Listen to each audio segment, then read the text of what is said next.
Alors on se retrouve dans cette deuxième mi-temps. On peut dire ça, hein? On peut dire ça. On peut dire ça. Et on va parler d'un club qui nous a encore une fois fait vibrer. Ça a vibré sur le Palais des Sports, hein? Ah bah ça vibrait vendredi, ça a tremblé samedi, ouais, c'était super. Et puis on avait envie de les revoir. Tu parles de nos joueurs du volley. Allez, jingle, volleyball.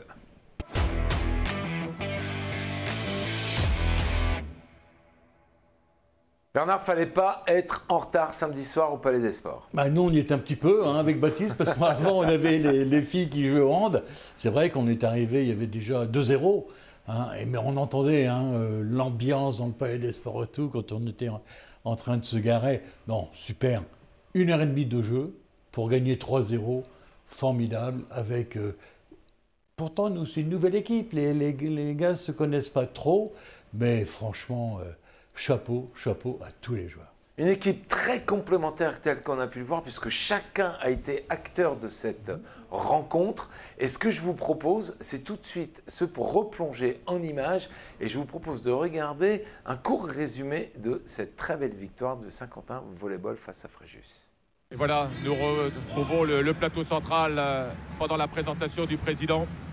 La présentation, le président qui est également le speaker et qui présente eh bien, les joueurs. Donc un certain nombre, on le disait tout à l'heure, Francis, on les connaît déjà comme Bala, comme Claire, comme Serrault, voire Soltin, même s'il n'est pas sur le parquet ce soir. Et les autres, eh bien, nous allons les découvrir. Et même pour certains, ils vont découvrir, j'allais dire, le championnat français. On les découvrira bien sûr tout au long de cette rencontre et on fera plus ample connaissance avec eux. Mais sur le papier, en tous les cas, c'est une jolie équipe que Dario et le staff du SQV ont réussi à construire. En tous les cas, il montre qu'il a, lui, un grand niveau. Ah oui. Oh là, allez, c'est défendu. Très bon Jérôme Claire ce soir. Oui. Allez, bon service. Mais c'est défendu. Allez, encore une fois là, avec Velasquez. Ah, il a tenté quelque chose. Cette fois-ci, c'est le Vénézuélien. Allez, ça revient. Allez, boum. Voilà. Et voilà, superbe. Oh là là, ça joue encore. Ah non, encore. ça joue encore. Ah oui, ça défend très bien de deux côtés. Ah, on pensait que c'était terminé. Ah voilà, cette fois-ci, c'est terminé. Alors celle-ci, c'est vraiment une très belle action. Ah, il faut la garder. L'action du 17-14. Allez. Oh là. Quelle attaque de Jérôme Claire.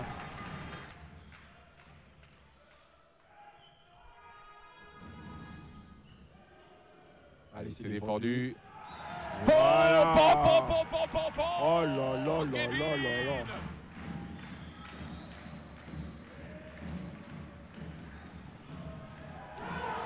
Ouais, ça y est. Et voilà, ça y est, c'est fait.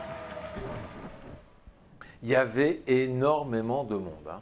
Ouais, il y avait beaucoup de monde, c'est vrai. En plus, l'entrée avait été donnée gratuite quelques heures avant, donc forcément, ça a attiré. Et je pense qu'il y a pas mal de supporters qui vont convertir l'essai en revenant au prochain match, parce que quand on voit une soirée comme ça, certes, il fallait pas arriver en retard, mais forcément, quand on sort du palais après avoir vu un 3-0, on sort forcément très souriant. On a eu du mal même, je suis sûr, à déterminer qui allait être le MVP de cette rencontre. On va en parler tout à l'heure dans quelques instants, mais au dire des commentateurs, Christian et Francis, que je salue et que je remercie d'être présents pour l'ensemble de cette saison à nos côtés, on s'est posé la question plusieurs fois, hein, puisqu'il y a eu plusieurs MVP dans cette rencontre, hein. Ouais, il y a Kevin Rodriguez qui a été élu MVP à la fin de cette rencontre. On peut également noter la belle prestation de Jérôme Claire, tout comme celle de Daniel Bala. Mais voilà, tous les joueurs étaient très rapidement au diapason. Et voilà, c'est toujours compliqué de devoir sortir un joueur au-dessus du lot.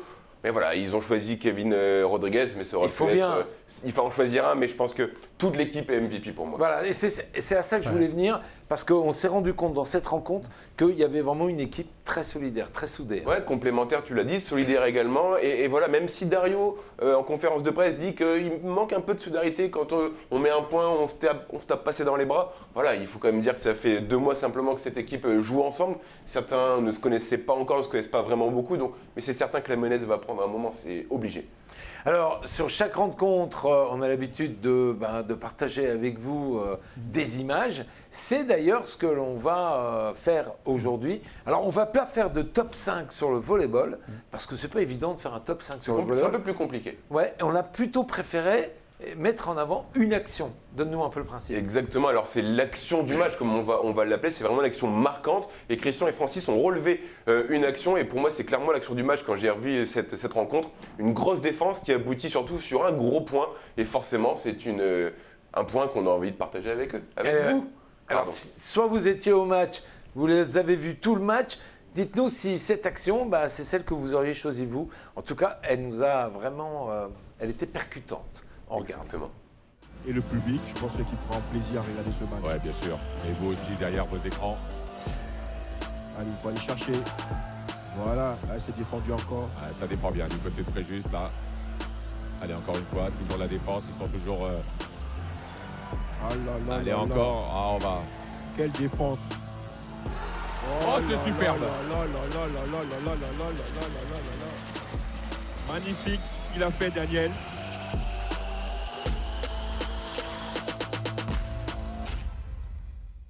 Ah ouais, il faut tenir en compte que effectivement, défendre une fois, contrer deux fois, bien souvent on peut contrer une fois, mais on n'aboutit pas derrière. Et là, mais pas autant de fois. Hein. Vraiment, ils avaient mis le verrou. Hein. Ouais, totalement. On voit une défense bien en place au niveau du bloc, et derrière convertir cette grosse défense par un point. Voilà, les joueurs de Fréjus étaient totalement groggy, ne savaient pas trop quoi faire. Voilà, ça montre que le collectif est en train de bien se huiler. Bernard, on parlait du MVP il y a quelques instants, donc c'est Kevin Rodriguez qui a été nommé MVP. C'est d'ailleurs qui? C'est le président qui décide? C'est qui décide? Alors, il y a le président notamment, mais il me semble qu'ils sont 2 ou 3 à se concerter juste après la fin de cette rencontre pour être d'accord, se mettre d'accord si ce n'est pas le cas, et désigner le MVP, le Most Valuable Player, comme on dit en Ce anglais. Kevin Rodriguez n'était pas avec nous la saison dernière. Hein. Ouais, c'est un tout nouvel arrivé, hein, si tu veux, au club, donc il faut qu'il se mette aussi dans l'ambiance. Mais là, il a fait un match super. Il a fait des blocs, 5 blocs, et il a marqué 9 points. Là, franchement, ouais, c'est, comme tu disais, Baptiste, et toi aussi, Bertrand, c'est difficile, mais il l'a certainement mérité. Allez, on regarde quelques-unes de ces actions décisives de M. Kevin Rodriguez, tout nouvel arrivé au club de Saint-Quentin Volleyball. Bienvenue à toi. Dans quelques instants, quelques secondes, eh bien, ça sera l'annonce du MVP. Écoutez.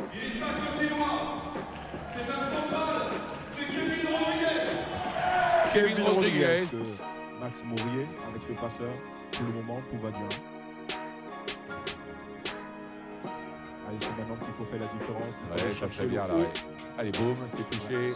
C'est défendu par l'équipe de Fréjus. On va le remettre de l'autre côté. Le bloc de Saint-Quentin. Voilà, le bloc de Saint-Quentin qui monte bien. Avec Rodriguez et avec Claire. Et qui fait la différence. Là, regardez, on va le voir sur ce ralenti, sur cette image. Allez, c'est propre. Hop, voilà, les hop, mains sont agressifs. Et prêt à encourager. Et voilà. Très très belle intervention avec Kevin Rodriguez. De belles attaques, c'est parce qu'on a un passeur qui est capable d'aller mettre dans les conditions idéales. Et il va voir la lourde. Oh là, c'était une petite feinte. On est allé chercher, on la rend du côté de Saint-Quentin, ça suffit pas. Allez, le bloc, facile, ça passe. C'est propre avec Kevin Rodriguez. Ouais. Enfin, il est placé vraiment, il nous fait énormément du bien avec les mains vraiment. Et bon, il franchit bien, voilà, c'est propre. c'est pas volé, je crois que c'est pas volé.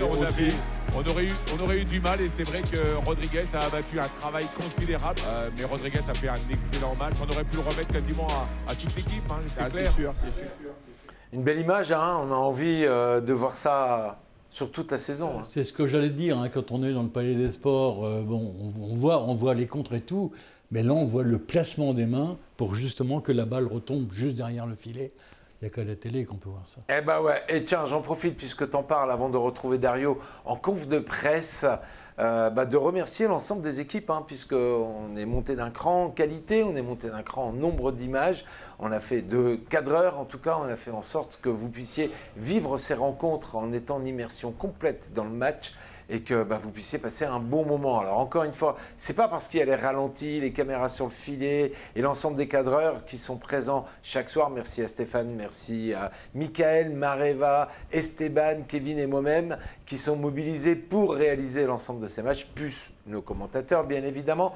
Mais n'oubliez pas que les matchs de volley sont retransmis le lundi, parce que ça joue le samedi, à 21h ou 20h30 me semble-t-il, 20h30. Et les matchs de basket, vous les retrouvez sur notre antenne.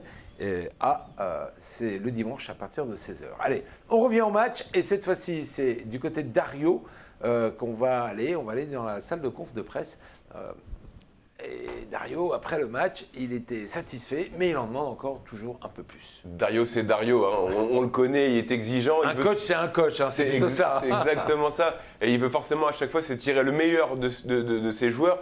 Et à chaque fois, malgré la victoire, voilà, les petits détails qui font la différence, même si ces détails, pour le coup, n'ont rien changé à la physionomie de la rencontre. Voilà, il a envie de mettre le doigt où ça ne va pas encore. Et c'est là qu'on reconnaît les grands coachs. Parce que Dario connaît bien la saison, que c'est tous les matchs qui nous attendent. Alors c'est bien 2-0, hein, c'est notre deuxième victoire d'affilée, bravo. Mais il sait ce qu'il y a derrière et il sait que ces petits détails peuvent faire la différence. Ouais, et puis il connaît aussi surtout la marge de progression qui reste encore à l'équipe. On est peut-être à 80-85% sur la totalité de la capacité de l'équipe. Donc voilà, les 15% restants, il veut les exploiter et le plus rapidement possible. Voire même en rajouter encore. Même 110%, 120%. Exactement. Allez, on y va, direction la salle de conf de presse. On écoute Dario Dukic, le coach de SQV. C'est pas facile à dire tout ça. Dario Dukic. Eh ben voilà, non, Dukic. Dukic, Dario, c'est bien. Dario, c'est mieux. Allez, on va dans la salle de conf de presse. 2 matchs de victoire, complètement différents par rapport à l'année dernière où on a démarré avec deux défaites de suite. Surtout, je suis content parce qu'on a gagné quand même contre Fréjus, l'équipe très respectable. Mais je pense qu'on a... Moi-même, tu sais que je suis exigeant et que j'ai toujours envie de faire un peu plus, de montrer plus au public, d'avoir un peu plus d'énergie sur le terrain. Les 3 points, on a bien mérité. Par contre, je trouve qu'on n'a encore pas joué vraiment notre jeu. Sauf certains moments, bien sûr, oui. Mais il y a des moments où on a eu un petit relâchement, où on était à quelques points devant, on se relâche, on perd tout de suite les points, on rattrape, il rattrape, Fréjus rattrape. Et nous, on est encore obligé de pousser. Donc oui, 3 points absolument qu'on a mérité. Par contre, je trouve qu'on n'est pas encore à notre niveau. Je pense que le début de saison, c'est difficile pour certains. Je pense qu'il y a des garçons qui sont très corrects, mais encore pas vraiment dans un état comme il peut être. Donc, continuer. Très content en tout cas d'avoir 3 points. Tactiquement, je pense qu'on a fait certaines choses vraiment pas mal. Donc, on a laissé un petit peu le centre, les joueurs qui jouent au centre, on a laissé un petit peu marquer les points. Mais par contre, par exemple, l'autre point qui est, je pense, qu'une des meilleures attaquants de Ligue B, qui la semaine dernière, il a marqué quand même contre Cannes, il a marqué 27 points, je pense. Aujourd'hui, il était inexistant. Donc, tactiquement, je pense qu'on a bien fait. Je pense que les garçons, ils ont vraiment été très présents en contre. Et il a pas marqué, je pense, que même pas 10 points aujourd'hui. Donc, comme tu l'as dit, je pense que c'était un match on a fini vraiment vite fait. Vraiment, rien à rajouter. Par contre, je dis encore une fois, il m'a manqué juste un peu plus. Certains moments, j'aimerais bien avoir un peu plus d'énergie. J'aimerais voir plus allez, quand on marque les points, que les garçons ils sont vraiment contents. Et surtout, on a eu le moment où je pense qu'on pouvait jouer encore plus relâché et encore marquer un peu plus. Donc, il ne faut pas exagérer. Maintenant, ils disent que oui, Dario n'est pas content de son équipe. Non, je suis bien sûr, je suis très content. Mais je pense que l'équipe elle est capable de faire mieux. L'équipe est capable de faire mieux, Dario n'est pas content. Mais si Dario, on sait que tu es content. Et dans le fond, et on est d'accord avec toi, certainement que l'équipe doit pouvoir faire mieux. En tout cas, celui qui peut juger, c'est bien lui.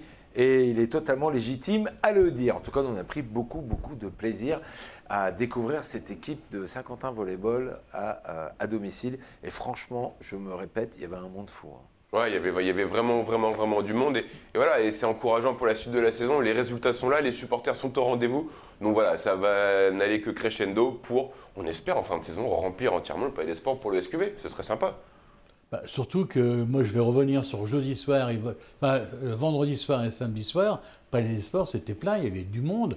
malgré l'ouverture de la foire. Et ça, c'est très important, l'ouverture de la foire. Exactement, ça n'a pas empêché le public d'être présent. En tout cas, vous notez quand même que, je vais te donner la parole dans quelques instants, Baptiste, pour que tu puisses compléter, que ces équipes sans partenaires, ça ne peut pas fonctionner, et que les partenaires sont aussi ravis quand ils voient un palais des sports rempli. Parce qu'ils font de la pub, ils s'affichent sur les panneaux, et c'est aussi pour ça, ils supportent aussi les équipes, ils sont à côté des équipes, et ils s'investissent. Et pour eux aussi, c'est bien quand il y a du public, parce que voilà, il y a un petit retour, quoi. Ouais, je vais juste compléter et dire que si les supporters ont aimé la prestation du SQV samedi soir, ils peuvent aller au Palais des Sports jeudi à partir de 18h, puisque le SQV organise un entraînement gratuit et ouvert à tout public. Donc c'est l'occasion de voir les joueurs entraînement et c'est aussi sympa de découvrir l'envers un petit peu du décor. C'est noté. Antoine Berton, qui est le dirigeant de Beware Informatique et qui est aussi partenaire du Saint-Quentin Volleyball, nous a livré ses impressions au responsable communication du volleyball, en monsieur de Patrice Sebaoun. On les écoute. Nous sommes à l'après-match de Saint-Quentin Volley. Je suis à nouveau avec la société Beware, Antoine Berton. Alors Antoine, ce match 3-0. Écoute, comme prévu, il y avait du spectacle, il y avait l'envie, il y avait tout ce qu'il fallait. Même si Dario est pas encore content encore de son équipe, il y a quand même une belle cohésion qui arrive. Et puis on a des gros bloqueurs, donc je pense que, voilà, comme je vous ai dit au début du match, à mon avis, il va y avoir beaucoup de spectacles.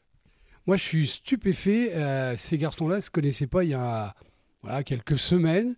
Et on sent une équipe très, très soudée. C'est ça, ils viennent un petit peu de la droite à gauche. Dario, c'est son rôle. Voilà, il les fédère autour d'un projet. Et puis, le président est là aussi. Et le collectif, comme un petit peu ce qu'il fait Dario depuis le début avec nous, à chaque fois, le collectif est toujours présent. C'était Antoine, société Beware Informatique, partenaire du Saint-Quentin Volley. Antoine, merci, bonne soirée. Merci Patrice. Merci beaucoup à toi Patrice et puis n'hésitez pas à vous rapprocher des clubs. Les clubs ont besoin, si vous êtes chef d'entreprise, que vous voulez vous afficher avec des clubs sportifs de haut niveau, vous pouvez contacter SQBB ou SQV en leur personne respective de leur chargé de communication. Allez, on change de sport, on change de lieu, mais vous allez voir que sacrée rencontre. On en parle dans quelques instants. Jingle handball.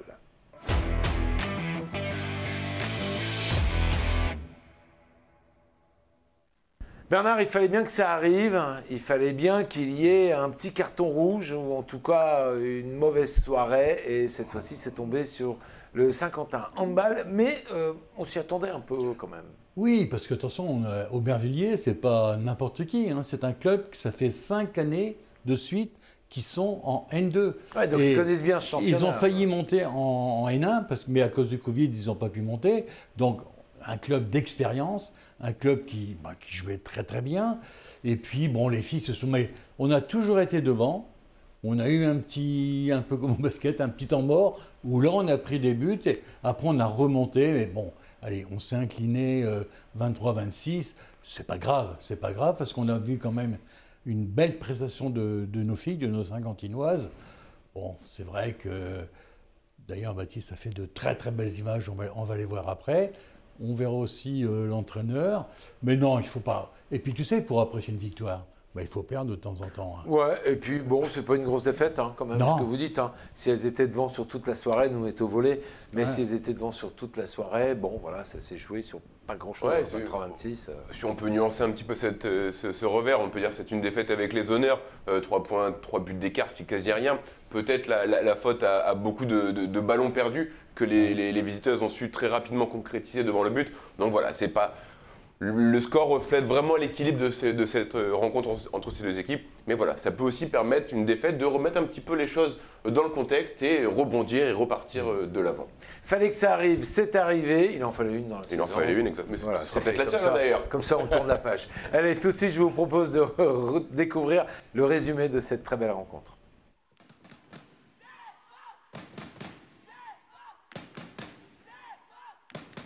Auteur d'un excellent début de saison, le SQHB a subi samedi soir sa première défaite en championnat face à l'équipe d'Aubervilliers, 23-26. Un revers certes avec les honneurs, mais qui laisse des regrets pour l'entraîneur Benjamin Desmarais. Déçu du résultat, quand on perd en plus à domicile, on peut être que déçu. Aujourd'hui, Aubervilliers ils avaient une victoire seulement, donc on voulait les mettre à 3 victoires. Malheureusement, je pense que dans le match, il faut être honnête, aujourd'hui, elles ont été meilleures que nous et on n'a pas été à notre niveau, notamment en attaque. On leur a beaucoup donné de ballon et c'est logique qu'on perde. Première mi-temps, on s'est perdu aussi défensivement, on a été moins solidaire que d'habitude. Et en attaque, en deuxième mi-temps, on a perdu beaucoup de ballons. On n'a pas pu passer devant en fait. À un moment donné, on les stabilisait, mais on ne pouvait pas passer devant parce qu'on perdait trop de ballons. Donc je sais pas, j'ai senti aussi mes joueuses assez fatiguées. Donc il va falloir qu'on voit aussi le travail qu'on leur demande la semaine. Je sais pas, j'arrive pas trop à l'expliquer. Je trouve qu'on n'a pas eu le même rythme que d'habitude. Il faut être réaliste, les 3 victoires, ça pouvait aussi parfois être des défaites. On n'a jamais été. C'est des matchs qui se ressemblent en fait. On a toujours été dans le combat. À part peut-être le premier match où on a pris pas mal d'avance en première mi-temps. Et là, la différence qu'on a eue, c'est qu'habituellement, quand l'équipe a un coup de moins bien, on est capable de tout de suite repasser devant et leur faire mal. Et aujourd'hui, on a perdu tous les ballons en fait quand on a pu avoir cette opportunité-là. Donc voilà, on apprend. C'est compliqué, mais on apprend. C'est dans la douleur qu'on se retrouvera aussi. Et on verra. On va voir. Après, on a fait un bon début de saison. Maintenant, il ne va pas falloir qu'on soit sur une dynamique négative non plus trop longtemps, parce que sinon on va douter. Mais voilà, tout n'est pas acheté, mais aujourd'hui on a eu trop de pertes de balles. On est tombé sur une équipe qui avait du punch en attaque. On a fait une bonne défense au début du match, moins bonne en fin de première mi-temps. L'écart s'est creusé à ce moment-là et en deuxième mi-temps on a rectifié la défense, mais on n'a pas réussi à passer le cap en attaque. On a eu trop d'échecs au tir et ça se joue à 3 buts. Ça se joue pas à grand-chose, mais ça se joue là. On a perdu beaucoup de balles. On perd, c'est des balles bêtement rendues à l'adversaire. Il faut qu'on travaille là-dessus à l'entraînement afin de s'améliorer au maximum, quoi. On a pris 3 victoires au début de l'année. Si au mois de juin on nous avait dit ça quand on a fini la saison de National 3, on n'aurait pas forcément cru. Mais faut continuer de travailler. Il faut aller chercher un maximum de points et puis on verra ce qui se passe à la fin de l'année. Malgré cette première défaite, les Saint-Quentinoises réalisent un très bon début de saison et sauront, c'est certain, rebondir dès ce week-end en déplacement du côté de Béthune. Alors c'est à Béthune que l'on va rebondir, nous dit Baptiste à la fin de son sujet, mais elles sont classées où ? Là, elles sont 3e actuellement. Derrière nous, c'est Lille et devant nous, c'est Montigny-le-Bretonneux. Donc voilà, ça va aller. Là, on se déplace et on rencontre les 5e. Donc logiquement, ça doit bien se passer. Mais connaissant nos entraîneurs, parce que je crois qu'on peut tous les mettre dans le même sac, ils sont vraiment très très bons. Il a su les remonter juste après le match et là, ils vont gagner, c'est sûr. Bon, affaire à suivre dès ce week-end. On aura l'occasion de débriefer cette rencontre mardi dans votre émission 100% Sport. On change de sport, on retourne du côté du Palais des Sports et cette fois-ci, on va parler d'haltérophilie.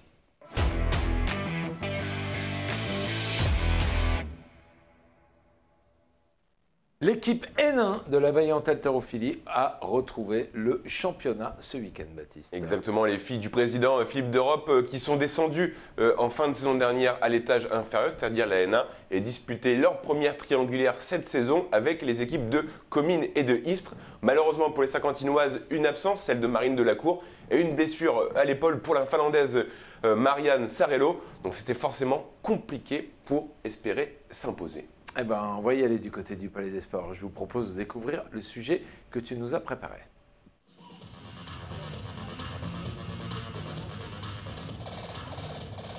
La Vaillante Haltérophilie a retrouvé le championnat le week-end dernier avec l'organisation d'une triangulaire avec 2 autres clubs, Istres et Comines. Après une descente en fin de saison dernière en National 1, le président saint-quentinois reste prudent concernant les objectifs fixés. Allez, fixe. Premier tour de National 1 qui recommence ce samedi, donc on reçoit Comines et Istres donc pour ce premier tour de National 1. L'objectif de cette saison, c'est le maintien. Monter, ça sera compliqué, je pense, mais c'est au moins le maintien pour cette saison. Et on va attendre les résultats des autres tours des autres clubs.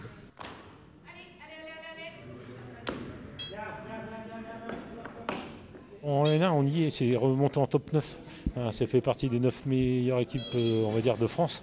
La situation est que c'est l'année prochaine. On arrive sur les Jeux Olympiques. Et les gros clubs ont recruté toutes les filles qui étaient susceptibles de partir aux Jeux. Donc on s'est fait un peu écraser par tout ça. Et il y a eu malheureusement le Covid qui nous a fait du mal aussi par rapport à la situation de notre descente. On va faire le mieux qu'on peut avec nos petites guerrières. Bien sûr, il faut qu'on attende le résultat des tours de tout le monde. Pour l'instant, on ne peut pas se prononcer. Un plaisir pour les athlètes de retrouver enfin le goût de la compétition. Un petit peu stressée quand même, mais contente d'être là. Aujourd'hui, d'essayer de faire les mêmes maxi que j'ai déjà fait en entraînement il y a quelques semaines. Et sur la saison, d'augmenter encore un petit peu mes barres. C'est bien, parce qu'on rencontre un petit peu de nouvelles personnes, ça fait du bien de voir d'autres mondes. Et puis c'est motivant d'aller voir d'autres personnes tirer. Moi j'aime beaucoup, j'aime bien, c'est super motivant. Malheureusement, les Saquantinoises terminent 3e et dernière de cette triangulaire avec 634 kg. Mais pas d'inquiétude pour le moment, la saison est encore longue. Eh oui, comme tu dis, la saison est encore longue, donc voilà. Et on peut inciter le public aussi à y aller. Hein. Ouais, effectivement. Parce qu'elles ont du mérite, les filles. Elles ont du mérite parce que c'est un sport qui est très compliqué, qui est très physique, vous en doutez, vous avez vu les images. Donc voilà, c'est rare qu'il y ait des compètes d'haltérophilie à ce niveau-là. Donc dès qu'il y en a, il faut forcément aller encourager ces athlètes parce que honnêtement, elles le méritent. Allez, on change de sport. Si tu veux. Allez, on va parler de tennis de table.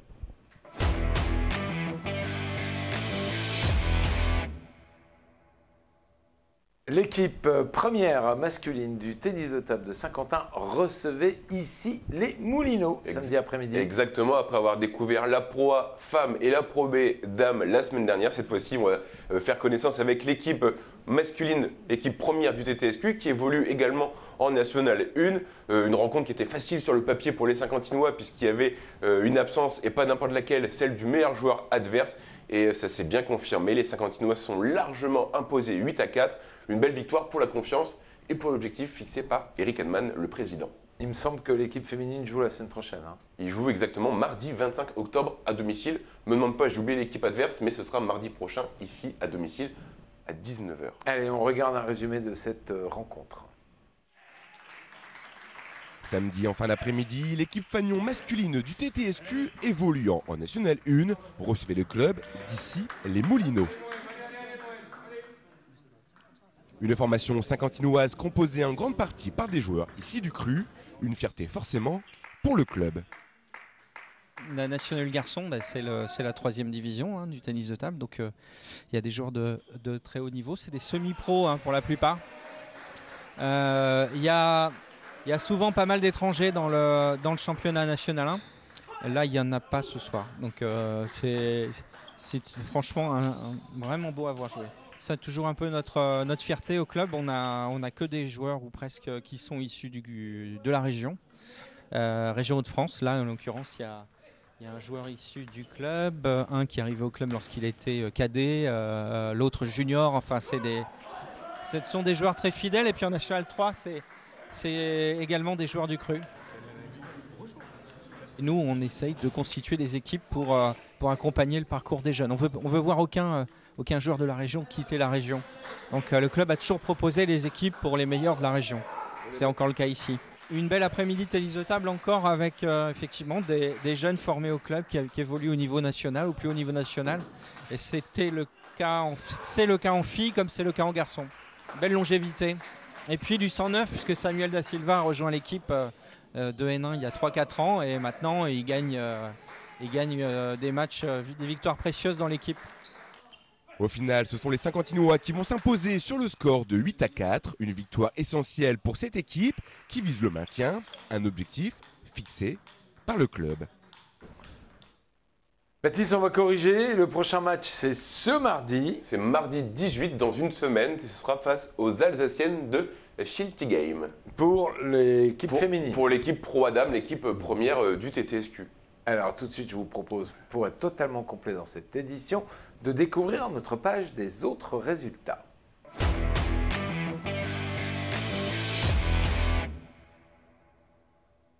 Et on commence avec toi, Bernard. C'est comme ça que vous avez distribué les cartes. Merci, pour Baptiste. cette émission avec du vert. Avec du vert, sur une pelouse bien verte et tout. C'est vrai. Enfin, une victoire pour nos amis du RCSQ en déplacement, avec leur nouveau bus. Et c'est vrai, ils sont allés à Ville. Alors, il y avait une entente, Amiens, Flessel, Montdidier. Et ça s'est passé donc à Abbeville. Et ils sont revenus avec une victoire 30-19. C'est bon, ça? Ah oui, c'est bon pour le moral. Ils jouent ce week-end. Ils ne sont pas encore rentrés de Montdidier, alors je ne sais pas si encore restés à Montdidier. Oui, ils jouent ce week-end contre Web. Eh bien, venez, ça sera dimanche à 15h. Dimanche à 15h à Marcel Bienfait. Venez nombreux. Du côté du foot, Baptiste, on a aussi de bonnes nouvelles, me semble-t-il. Exactement. Le parcours en Coupe de France continue pour l'OSQ. Ils sont allés s'imposer le week-end dernier du côté du Touquet. Match compliqué puisque ça s'est terminé au tir au but. Victoire 5-6. Et le prochain tour, ce sera dès dimanche sur la pelouse de Beuvry-la-Forêt. Il y a eu un petit coup d'arrêt pour l'équipe féminine Pro B du tennis de table. Oui, les filles d'Olga Mikhailova, ils ont fait une contre-performance là, ce week-end. Ils se sont lourdement inclinés 3-0 contre Paris 13e. Bon, et ben voilà, on a été complet, messieurs. On a été complet. Alors, prochain rendez-vous, on se le rappelle, c'est ce soir, dans quelques minutes. Maintenant, SQBB face à Denain, ça sera sur LNVTV à 20h. Avec Exactement. Bertrand, avec une toi victoire. Une victoire. Bon, ouais, une victoire. Tu vois comme il change d'idée. Ah ben non, mais on est à la télé, donc moi, il y a une victoire ce soir. Moi, j'ai annoncé. Pour SQBB. Moi, j'ai annoncé. Tu nous as dit plus 8 au Plus dernier. 10. Non, dernier match.